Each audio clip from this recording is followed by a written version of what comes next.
আসসালামু আলাইকুম, শুভ সকাল সবাইকে।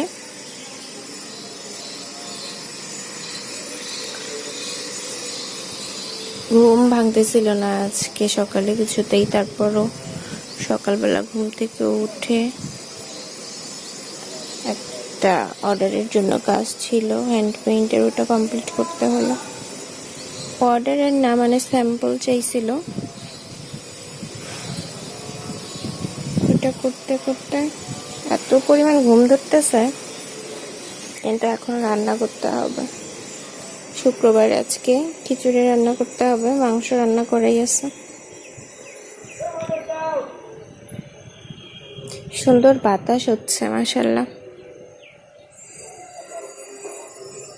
আচ্ছা, রান্না করে ফেলি, চলেন। আমি সবকিছু মাখায় ফেলছি। আসলে প্রেশার কুকারে খিচুড়ি রান্নাটা আমার কাছে অনেক সহজ মনে হয়। ভাজি ভুজি কিচ্ছু করা লাগে না, একটু ভাজি করে দিলেও সমস্যা থাকে না, বাট ভাজি না করে দিলে যে স্বাদের কোনো ডিফারেন্স হয় সেরকম কিন্তু কিছুই হয় না।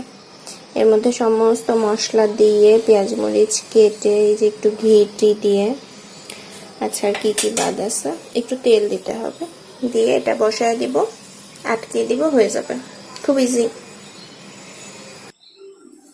আমি হচ্ছে প্রেশার কুকার লাভার, মানে আমি যে কোনো রান্নাই চেষ্টা করি প্রেশার কুকারে করার, খুব তাড়াতাড়ি আর খুব সহজে হয়ে যায়।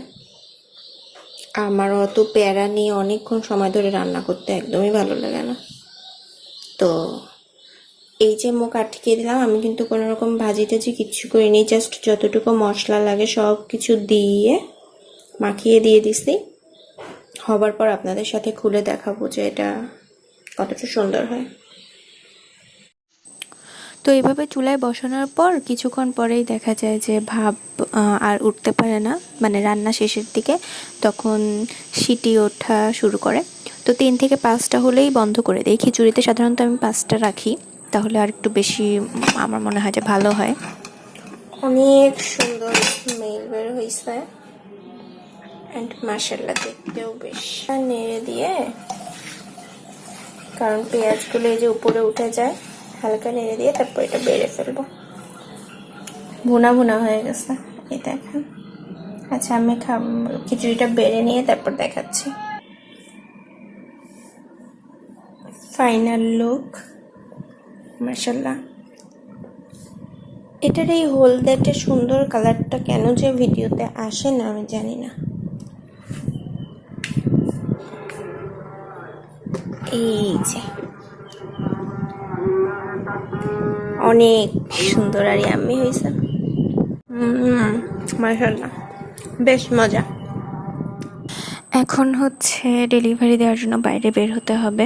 এই ডেলিভারিটা দেওয়ার কথা ছিল একদিন আগে, বাট আমি অনেকগুলো কারণে বাইরে বের হতে পারি নাই। আর আজকে প্রচণ্ড বৃষ্টি হয়েছে, পুরো রাস্তা নাকি পানিতে ভরে গেছে। বাট আজকে তো দিতেই হবে, কারণ যে নেবে তার তো আমানত এটা আমার কাছে, তাই না? এটা তাকে দিতেই হবে। তো কিছু করার নেই, রাস্তায় পানি উঠে গেছে, তাও এর মধ্যে আমি এখন যাব। তো এই দেখেন, ফেরার সময়, যাওয়ার সময় তো রিক্সা পাই নাই, হেঁটেই গেছি বৃষ্টির মধ্যে, আর ফেরার সময় এই যে রিক্সা পাইছি।